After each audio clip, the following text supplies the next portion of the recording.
NTV, you know it's time for Your World. But if it's on Friday, this is a very much special edition of Your World where we get to talk about matters athletics, because it is just over 24 hours before the second edition of the Absa Keino Classic taking place here in Nairobi, Kenya at the Moi International Sports Center, Kasarani. More than 280 athletes have arrived from over 25 countries across the world ready to compete, coming of course hot on the heels of the World Under-20 Championships, which Kenya successfully hosted last month, and we will be talking about much more than that. But before that, one of the biggest takeaways from Kenya's performance in the Olympics was the success of one Ferdinand Omanyala, the fastest man in Kenya at the moment. He ran 9.86 in Austria, and we want to talk about what his successes mean for Kenya in the short races, which we have been less dominant than, of course, we'll be dominant in the longer distance races, and I'll be joined by him and, of course, at a very interesting panel to talk about that. But remember, later on, we will be talking to you about the second edition of the Absa Keino Classic taking place on Saturday from that is at noon to 6 p.m. We've seen a lot of big names getting in the country to participate. Justin Gatlin, if you remember, in Fred Curley, the Olympic silver medalist in the 100 meters, the 1500 meters winner Faith Kipyegon. We will be leading the team from Kenya, and we will get to hear much more on that later on. But before that, as I promised you, Ferdinand Omanyala, the fastest man in Kenya at the moment, has had a very successive series running across the world in recent weeks, and is joining us. Good morning, Ferdinand, and welcome. Thank you. I appreciate it. See you. Yep, I appreciate it. I hope by the time we end this conversation, you'll have given me tips on how to run fast as you can. No worries. All right, and also joining us this morning is Barnabas Korir, is the Athletics Kenya chairman. Good morning and welcome to the show. Good morning. Good morning. All right, but because we also want to talk about what his successes, that is Ferdinand Omanyala's successes, mean for Kenya, especially in the shorter races, the short distance races. We also have Monica Safania. She's a 200 meters sprinter. Good morning, Monica, and welcome to the show. Good morning to you. Thank you. All right. Allow us to start here, Ferdinand. First, your Olympic debut, Diamond League debut, smashing, running under 10 seconds, and 9.86 of that. Usain Bolt, and the world record is just a few seconds, of course, above you at 9.58. What a year it's been for you, Ferdinand. 2021 actually has been the best year.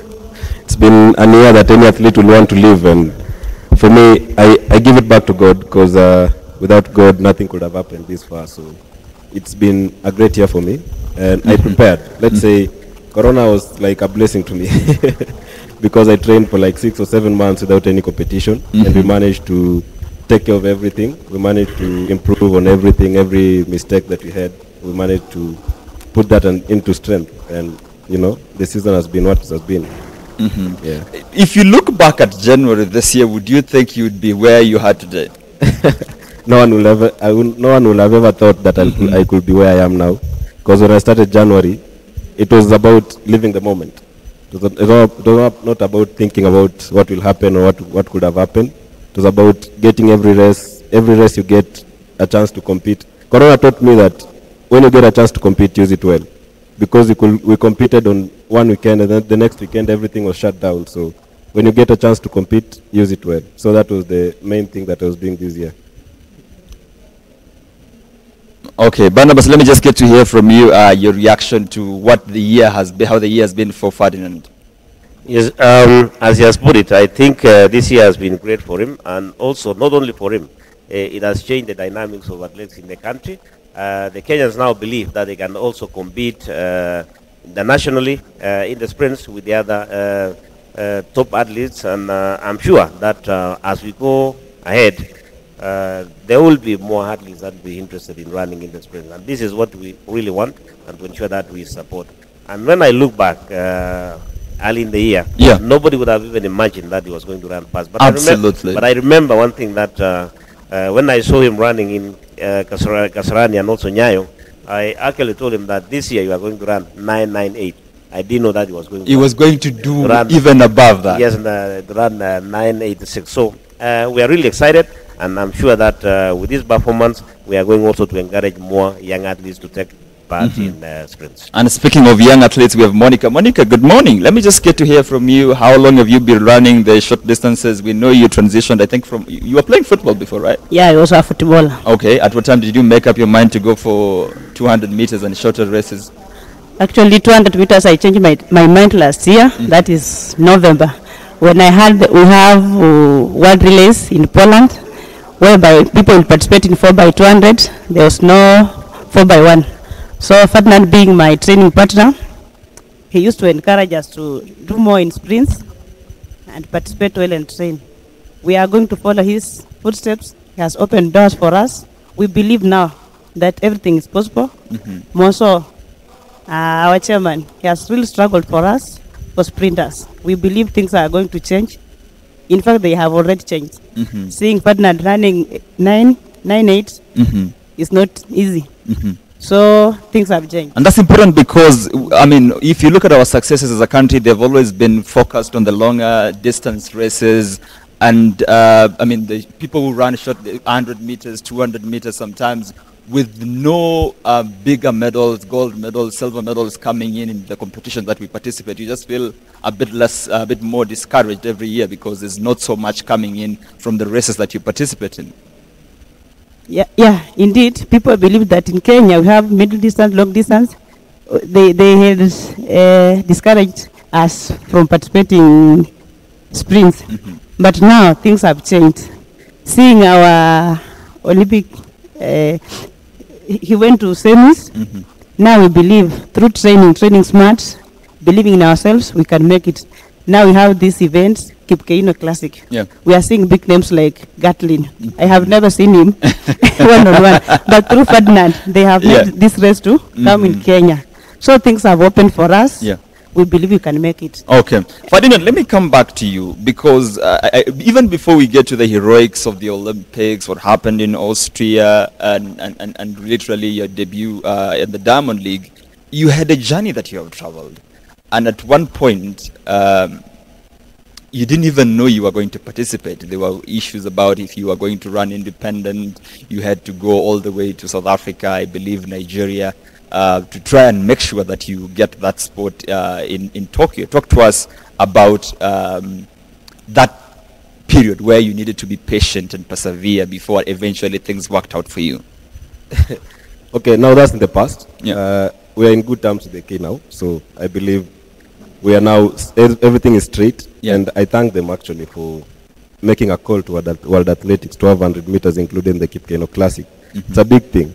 My journey has been ups and downs, but you know, for me, I always say, don't look at the past, look at where you're going. So that's where we focus on. Okay, yeah. Wonderful. And the Olympics, one of those events, if you talk even to the biggest of names in athletics, Eliud Kipchoge, Usain Bolt, it's what everyone looks out for. They are waiting for this thing. It takes place only after 4 years, and you got that opportunity. Talk to us about your Olympic moment. Yeah, I remember when we were at the trials for the Olympic Games. That morning, I ran 10.12. And you know, like cutting some seconds in 100 meters is such a big task. So I'm seeing myself, like the finals was coming an hour later. I was just like, I was telling God, I don't know what's going to happen because the weather was chilly, and you know, with chilly weather you cannot run fast in sprints. So I did not expect to run that 10.02 at Kasarani that day. Okay. So when I crossed the finish line and I saw the 10.02, I was so excited. If you can remember that video, it's been all over. It's been all over, yeah. Really, yeah, I was so excited. I did not care who was number 1 or 2, but I knew I was that close. So I knew I'd qualified for the Olympic Games and on home soil.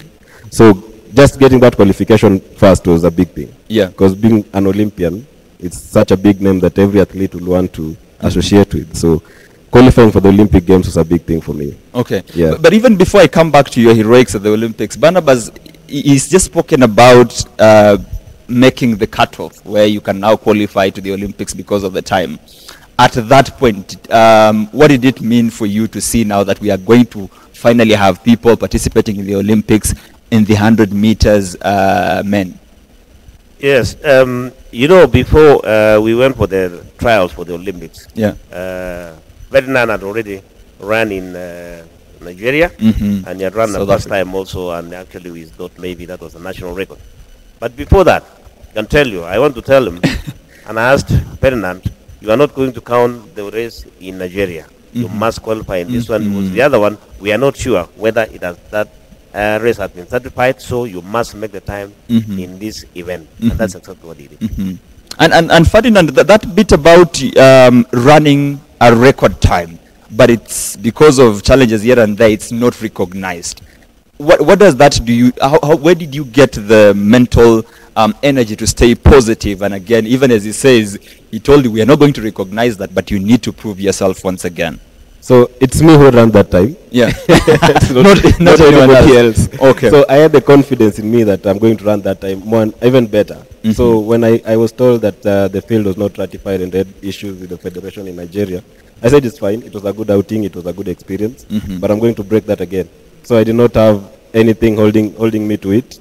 I believed I was faster. So I knew I'd qualify. So it wasn't a stress to me anymore. Okay. Yeah. Let's talk about the Olympics now, because big names go there. No, not anyone goes there, by the way. You can run in your country, you can win in your country, we don't care. But if you come there, you definitely qualify to sit with the big boys. And there are several hits before you qualify to the semi-final and to the final. And sometimes the people you're actually running with are just people you used to see on TV. Yeah. Talk to us about standing next to someone like Andre de Grasse. Yeah, I remember when I first saw the hits. I was in my room that day, and I had lined up against Fred Curley, Andre de Grasse, and there was a Canadian, I think, and then Yes. there was a guy from Great Britain. So I saw that lineup, and then I started counting. Like when I started my athletics, I don't count people who I'm running with, because if you start counting, you'll just lose the race on your mind first before you go and lose it on the track. So when I saw the hits, and then I told myself, everybody has qualified to be here. No one came here because of mercy or because of any connection. And so did you. And also I qualified. Yeah. So I said I've been training for the last 6 weeks and I'm here now. So there's no turning back on this. And then when I got to the warm-up, I remember there was so much intimidation going on, because there were people, like everybody has his own lane. And then people are standing on the side of the warm-up. They're recording people, the athletes doing their warm-up. Yeah. So if you have a weak mental strength, Yes. you'll just crack. And then just, like, people are doing very strange things there. They were getting off those blocks like no one's business. But then when they got into the track, I thought, these are the guys who are getting out of the block so fast on the warm-up. They're just people like me. So that mental strength that I had, that is the one that pushed me Okay. to compete. Monica, did you see him run by the Olympics? So you- Okay. How did you feel as someone who is participates in the same field as his? I was so proud. My prayer was to see him running in the semis. He did it. So I felt like, our own has qualified for the finals. But unfortunately, things turned out. Yeah. But for now, Yeah. for now, we are just proud of him, what he did as a country, and the training mates. We really appreciate. Okay. Yeah. Barnabas, from where you sit as Athletics Kenya, given the challenges, the efforts that you put in to make sure that is indeed in that final list, how do you rate his overall performance in the Olympics? His performance in the Olympics was exceptionally good. In fact, we were hoping that he would reach the finals, but the most important thing at that moment was that for him to make the Olympics. That was the first step, and then, of course, the other things will work out later. Yeah. But reaching the semis, of course, that's something for the country, and we have seen also his performance in other major events has given also the boost for sprints in this country, and we hope that most Kenyans now, athletes who aspire to be sprinters, will take up the mantle and follow his footsteps. Okay. Ferdinand, talk to us about running sub-10, especially in Austria. Yeah, it was like a week. I think a week. It was on 14th. Yeah. You remember the dates? Yeah, I remember the date. I can never forget such a date. It was on 14th. I just came from the Olympics. I was in Kenya for like 3 days, and then I went to Austria. And I was just going to enjoy myself because there was no pressure. There was no any qualifying times you have to put so that you can go for any game. So it was just having fun. And then I remember in that field was like 2 weeks old because the tartan had been laid like 2 weeks ago before that event. That was the first event on that track. And then I'm that guy, I'm that person who loves fans. By the way, if the government can allow fans tomorrow, it will be a good thing. We will be coming back to that, and we will be asking Barnabas what they are doing about that. I got into that stadium, and it was full. Like, there were so many people in that stadium. And then the last time I competed in such a stadium was, I don't know, in Bahamas 2017. So that adrenaline pump just came in. And then the semi-finals, I ran 996. I was not so surprised because I was expecting a sub 10.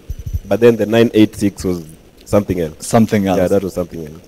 Barnabas, how did you feel about 986? Because remember, the world record is 958, right? 958, yeah. Yes.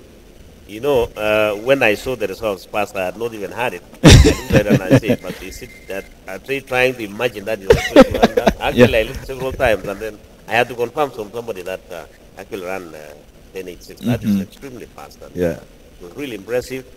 I felt very good. And I can say that as Kenyans, we are almost getting there. We have always been doing well in the middle and long distance. We are known for that.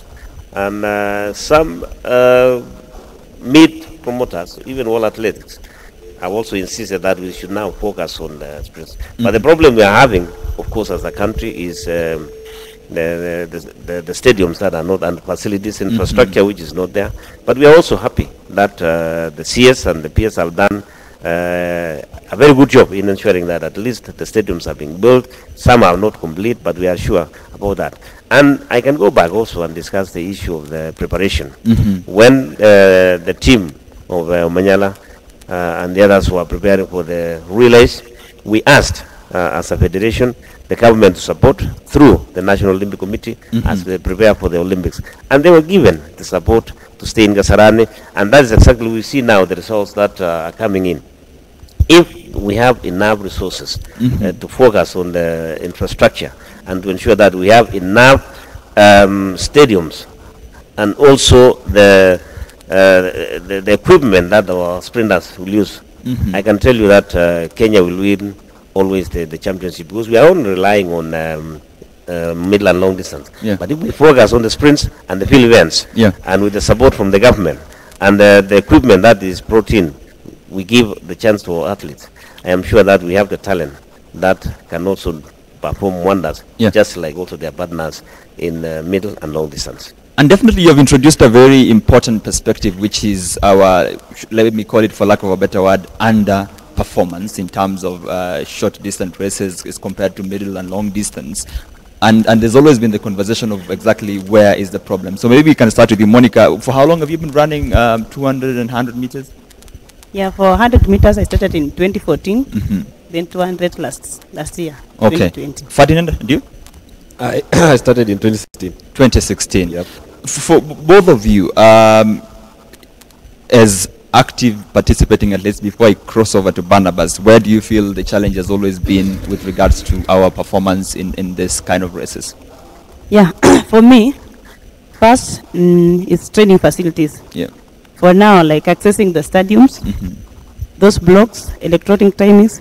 You saw when they started this preparation early this year, through our chairman, they started with electronic timings. We used to access blocks, we used to access those stadiums.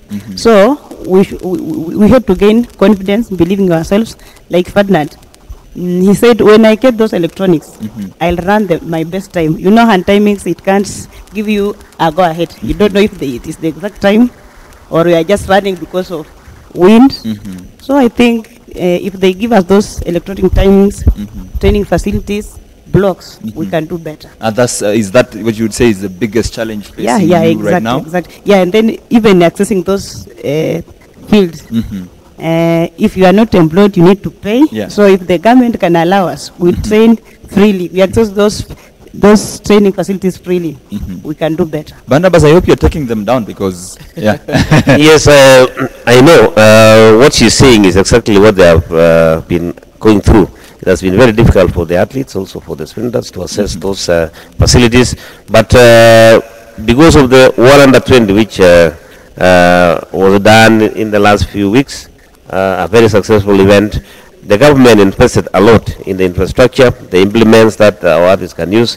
What we are saying now is that accessibility to those facilities, we want also the Sports Kenya to ensure that our athletes have a chance to use those stadiums so that they don't have problems.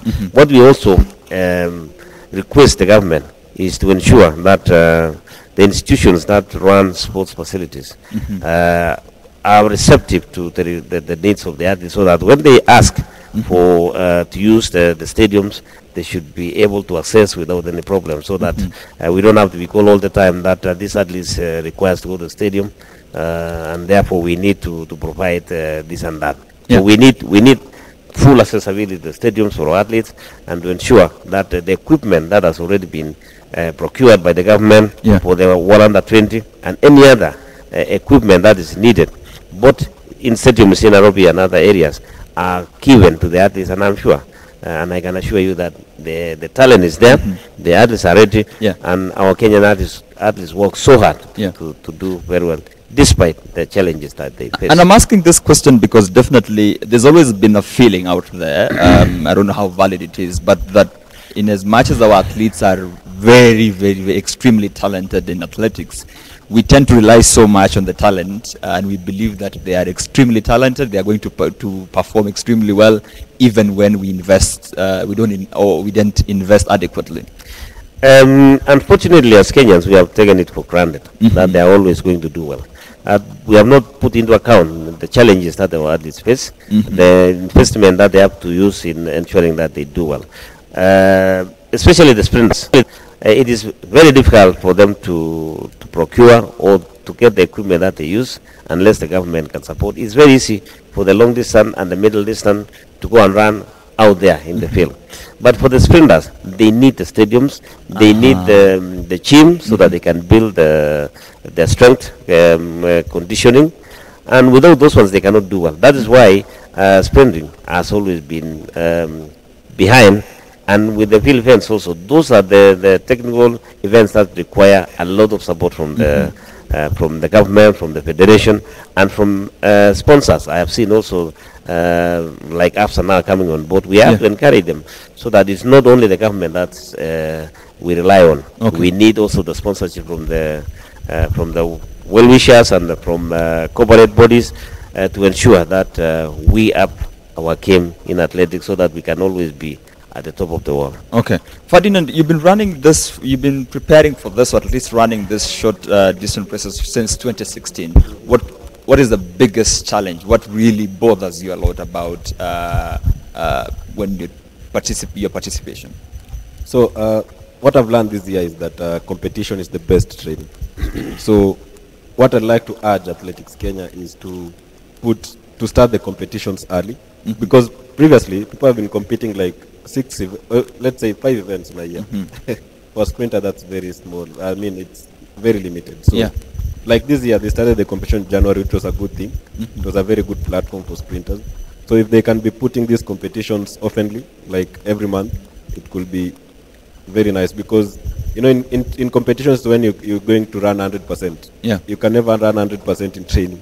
So you can never know how good you are in training. You'll always know how good you are in competition. Okay, but I'm also remembering when you during the trials, other than you, I think Mark Otieno also qualified. But there's this story that really broke the internet about an athlete who wants to participate in the Olympics but couldn't even afford to have some running shoes. How did you feel about that? Okay, for me, first I'd like to advise you and the media to keep up Mark Otieno's story, because they know nothing about it. Yes. So let him just handle the story. And then about the running shoes, there are so many sprinters who don't have this. They don't have the facilities, because most of the sprinters, they are living in their parents' houses.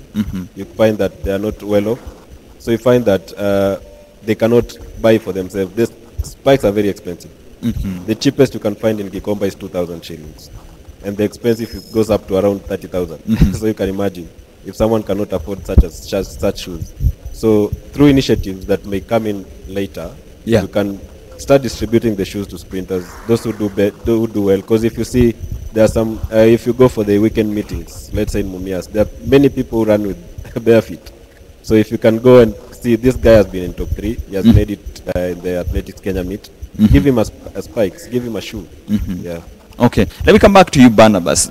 Ideally, especially for when we are sourcing young talents, people who are in high school, people who are in even primary school, who should ideally be responsible for picking these talents and ensuring that they have the basics that Ferdinand is talking about, like shoes? Yeah, Athletes Kenya has partnered also with the Ministry of Education and also colleges where most of the athletes come from. The ideal place is normally start with primary schools and then of course goes to secondary schools, and both the secondary schools now, those who manage to go to KDF or Kenya Police Service, those are the areas that our athletes go through. But as Omanyala said, Athletes Kenya has already put structures that assist in nurturing talent by organizing events across the country. We have a continuous event starting in cross country, and then we go to weekend meetings that we normally have. We normally call it Athletes Kenya weekend meetings. We have those ones that culminates also at the national championship. So that is what we have done so far. But as he put it is very difficult for the federation alone to acquire equipment that will service all the athletes in the country. So that's why we need now the support from the government also. We have institutions that have already been established, academies which should be up and running, and those are the ones that should actually nurture talent. If we identify a very good athlete or a footballer, then those institutions can take them and prepare them for major events. So those, if we work together, coordinate with the government, with partnership with the schools, I think that we can continue ensuring that all the talented athletes are given the opportunity. But one thing I want also to emphasize is that those athletes who go to school, we encourage them to study so that they can go all the way to university like he's done.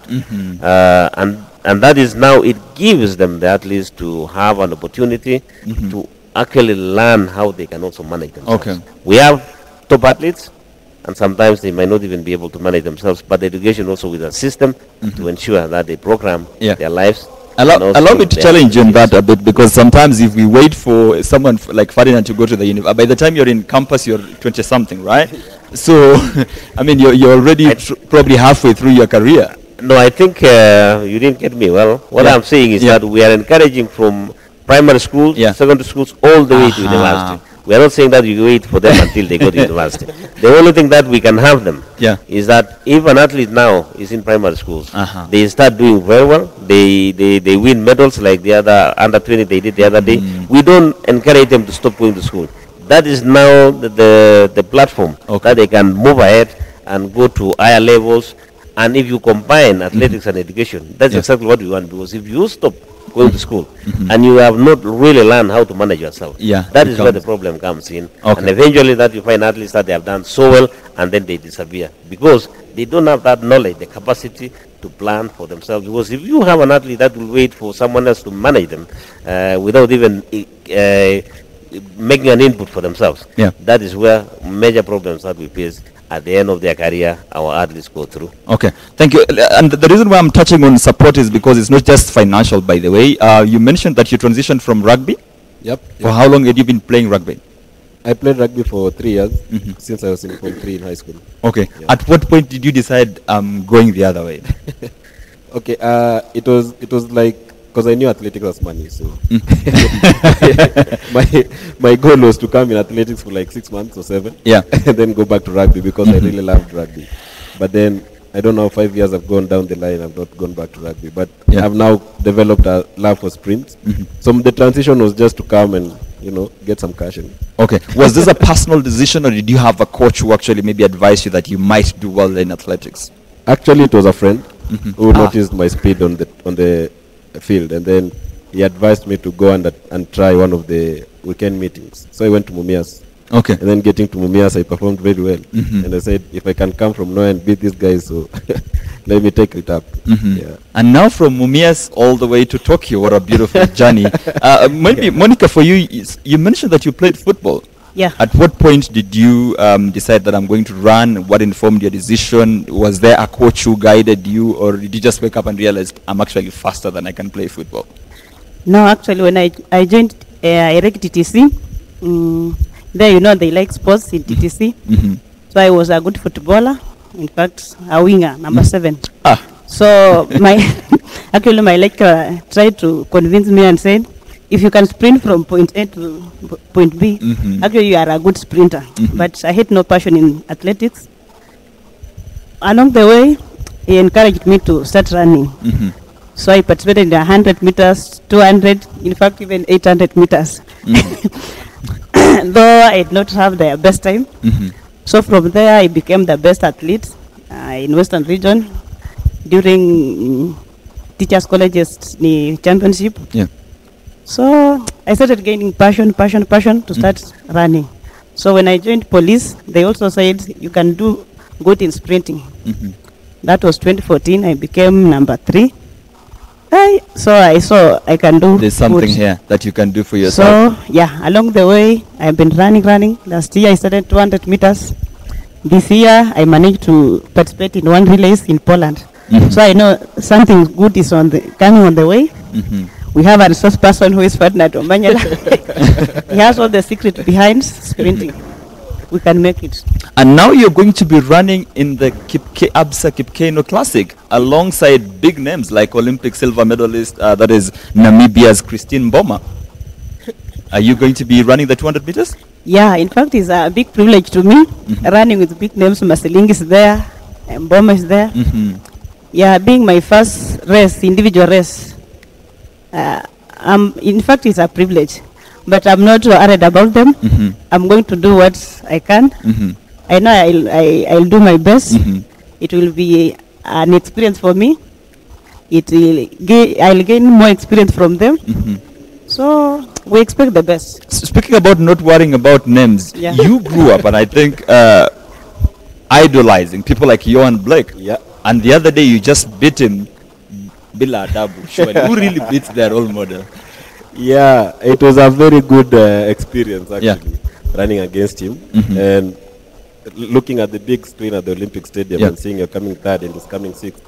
That was a big thing. And then later on, after some weeks, he got back to me on Twitter and he really encouraged. That was a big thing, and it shows that nothing is impossible in this world. So whatever the case, never look at names.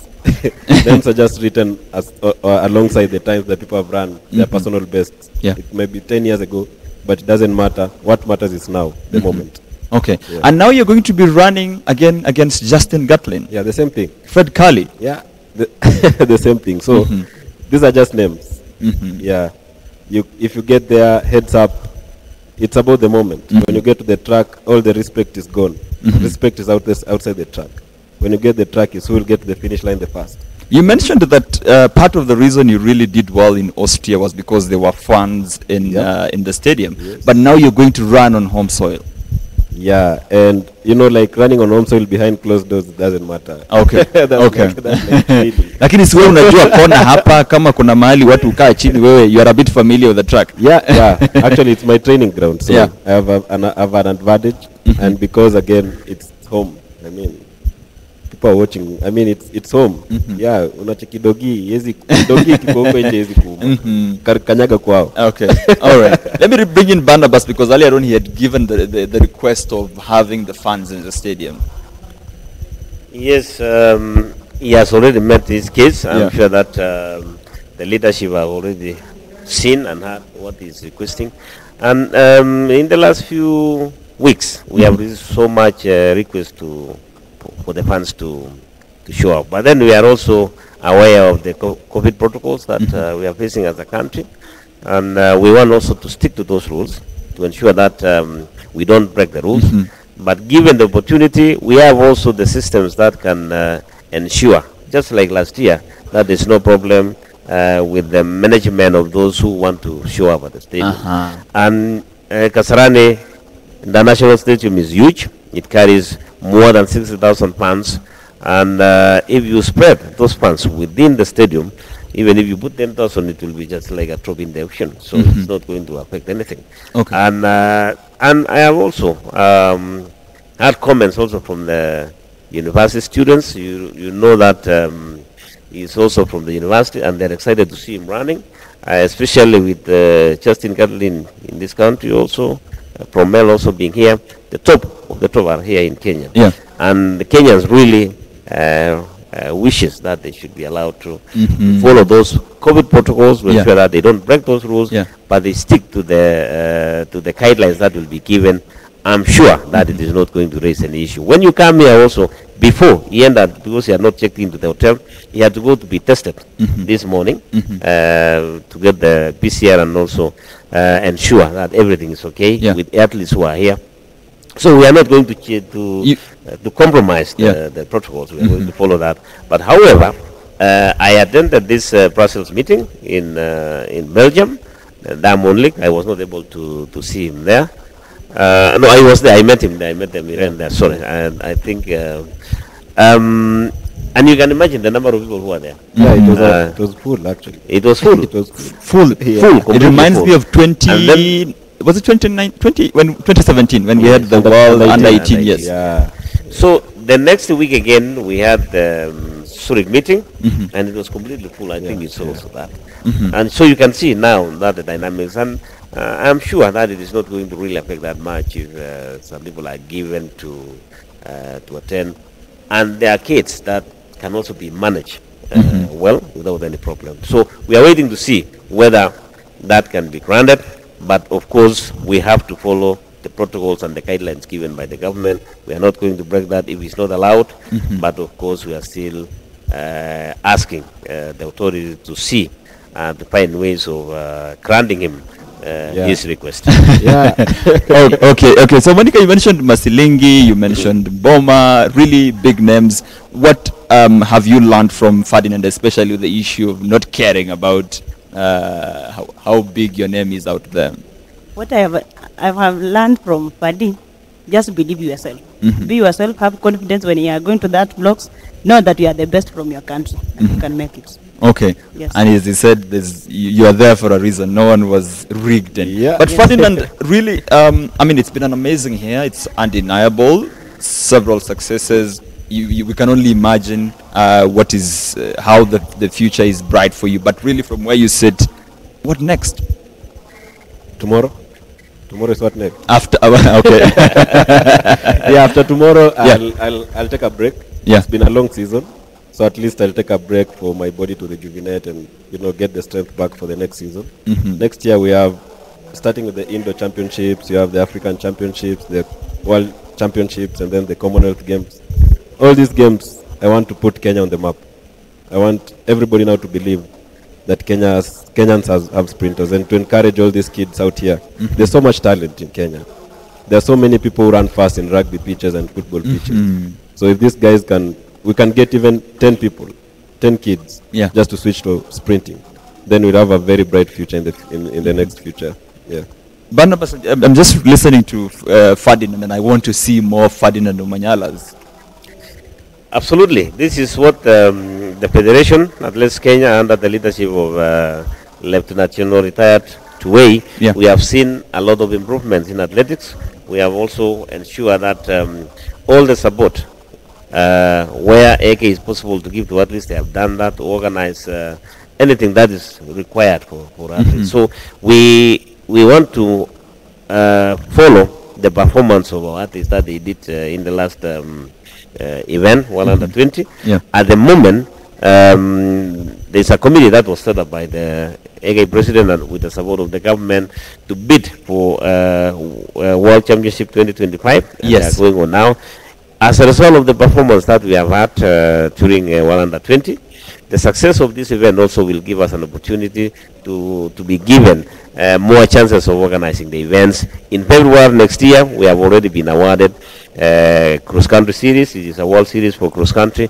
That is also very important. It's like the continental tour that we are having now, so we are going to have it. So you see the confidence that the world is having on our country is very important. So that's why we ask the sponsors, the government, and also the public to continue supporting athletics, and also other sports activities to ensure that our young people also have a chance to take part in and also to improve their lives using sports as a means to achieve their goals. Okay. I mean, Monica, this is really the last of the series, but after on Saturday, what next for you? Yeah, for me, in fact, I started my loading phase, and now we want to do with the gender role. Partner has done it. He's Yes. the fastest man ever on the Kenyan soil.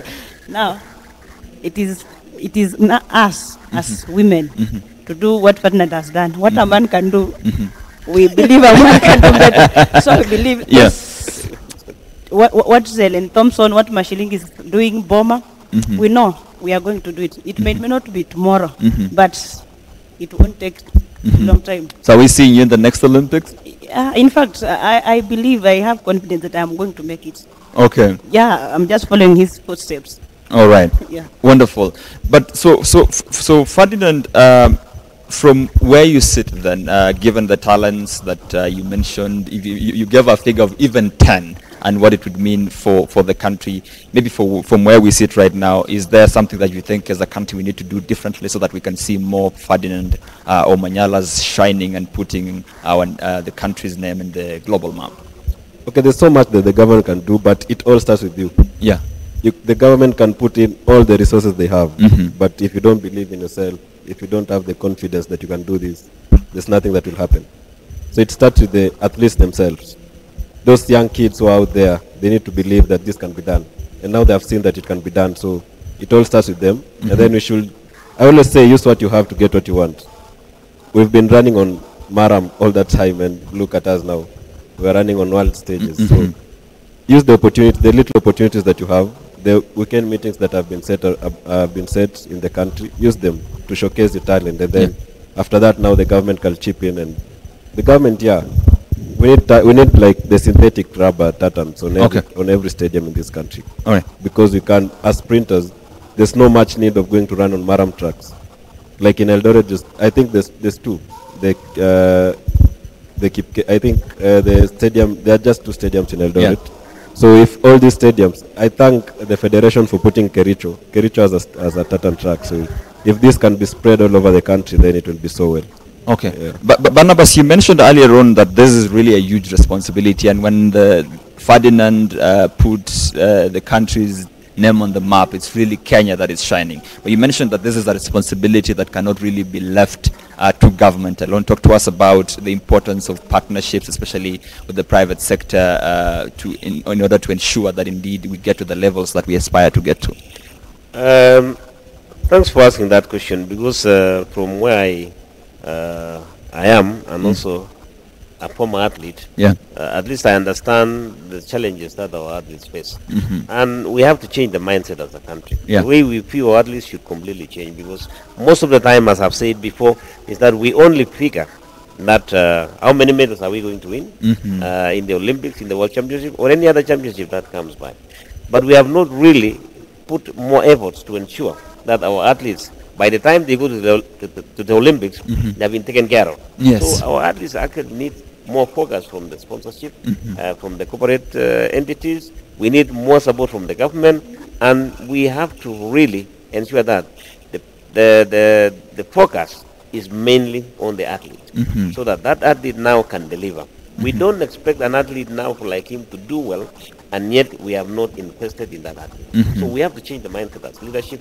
We have to change, the government has to change the mindset and put more emphasis on the development of the young athlete, and as they grow, to ensure also they go to schools, to ensure that the investment, whenever they win, they are also given chances to invest also. But it is mainly the attitude that has to completely change, not focusing only on the medals, but we have to focus on Omanyala and also all other athletes that come by, so that we know that what does a Philippine athlete require, what does she need so that they can develop, and then how much investment can we put if we are talking about 2024 Olympics. When do we start? Because we wait until only 2 months to go, and we expect him to go and run very well. It does not happen that way. When you see an athlete wins, when you see him wins, you have asked him, when did you start running? He told you maybe 2014. Many years. So if you want an athlete to do well, Yeah. then you have to talk about not less than 4 years for an athlete to come and win a championship. Okay. It is not by chance that when you see an athlete wins, that it was automatic that they came to win. Look at the background, it will have been maybe not less than 3 years preparation. What I'm picking, Ferdinand, is before we look at the medals, really those medals are a product of the investment and how well we take care of our athletes. Don't you think so? Yeah. Like in the US, they have an Olympic structure that kids are put there for like 5-6 years. So these people have been preparing for like 6 years before. So you can't imagine you're going to compete against this guy and you've been put in camp for a month. You will suffer. Yeah, Okay. of course. All right. Yeah, And so- definitely, we're running out of time. We have to wrap up this conversation, but let me allow each one of you at least a minute to give out 40 seconds to give us your closing remarks. I'll start with you, Monica. Yeah, thank you for hosting us. For me, I'll say thank you. First of all, I'll thank the Federation, AK, NOC, and all stakeholders that participated to make us reach where I am and to make this event successful, the event that is being hosted tomorrow. So we urge every sprinter, wherever he or she is, train hard. We are capable of producing the best among the best in the world. Okay. Barnabas?